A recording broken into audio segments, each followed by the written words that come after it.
Nah, teman-teman, kalau di video sebelumnya kita udah membahas tentang niat untuk melakukan yang ditulis dan kemudian disebutkan waktunya, tempatnya gitu. Nah, untuk mempraktekannya itu paling pas kalau kita menggunakan teknik namanya habit stacking atau mengkaitkan kebiasaan. Jadi ceritanya dulu ada filsuf Prancis namanya Denis Diderot. Denis Diderot ya ini. Nah, Denis Diderot ini dia selalu punya kesulitan keuangan. Nah, pada suatu saat dia sangat sulit keuangan. Dia pokoknya nggak punya duit banget. Terus dibantu sama ratunya, dikasih duit gitu. Karena si Denis Diderot ini dia orang yang menyumbang di ensiklopedi. Jadi dulu, kalau sekarang Google ya, kalau dulu ensiklopedi dia menyusun banyak banget ilmu pengetahuan di sana. Dan karena si ratunya ini seneng, akhirnya ketika tahu bahwa si Diderot ini lagi kesusahan, maka dikasih duit. Nah, si Diderot ini seneng banget dikasih duit sama ratu. Akhirnya dibelikan jubah. Jubahnya itu keren banget. Setelah dibelikan jubah, ternyata dia mikir, oh ini jubahnya keren banget, nggak cocok nih kalau aku pakai jubah ini, tapi perabot di rumahku tuh, mejaku tuh nggak pas nih, terlalu jelek nih sama jubahku, nggak pas. Akhirnya beli meja yang bagus. Ketika beli meja yang bagus, wah ini mejanya udah keren gini, masa gelas-gelasnya jelek gitu. Akhirnya beli gelas. Nah, gelasnya udah dibeli, akhirnya merembet ke yang lain. Akhirnya dia ya kesulitan keuangan juga. Karena apa? Karena merembet ke yang lain-lain gitu. Padahal dia niatannya cuma beli jubah aja, beli baju aja gitu. Nah, itu diteliti sama psikolog dan disebut sebagai Diderot effect.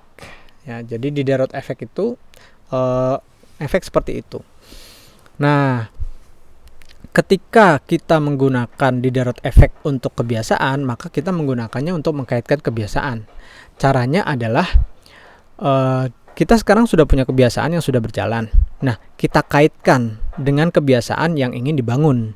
Ya, jadi misalkan nih, kalau kita pengen melakukan zikir, katakanlah gitu.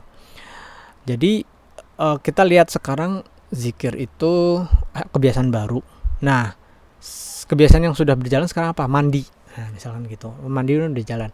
Berarti pakai yang ini, yang kata-kata ini. Jadi setelah mandi, saya akan melakukan zikir, gitu, misalkan gitu. Nah, jadi nanti zikir ini akan dikaitkan dengan kebiasaan mandi, gitu. Atau olahraga. Misalkan pengen olahraga. Saya mau olahraga setelah sholat subuh. Nah, sholat subuhnya ini udah jadi kebiasaan. Terus habis itu mau olahraga. Atau bersyukur, mau memulai kebiasaan bersyukur.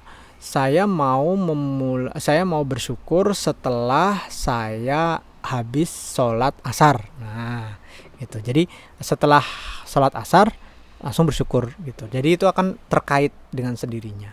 Nah, kedua hal ini, yang pertama adalah menuliskan niat, ya, niat untuk melakukan sesuatu. Yang kedua, ya, yang ini jadi niat untuk melakukan, ya, dituliskan. Terus yang kedua adalah mengkaitkan kebiasaan. Ini dibilang James Clear sebagai cara terbaik untuk memulai sebuah kebiasaan. Gitu. Nah, teman-teman udah punya kebiasaan apa yang mau dilakukan? Nah, cobain pakai cara ini. Jadi yang pertama, niat untuk melakukannya ditulis, ya. Ingat cue-nya, time sama place-nya ditulis. Terus yang kedua dikaitkan dengan kebiasaan yang sekarang sudah existing gitu. Oke, segitu dulu. Silakan dipraktekkan ya.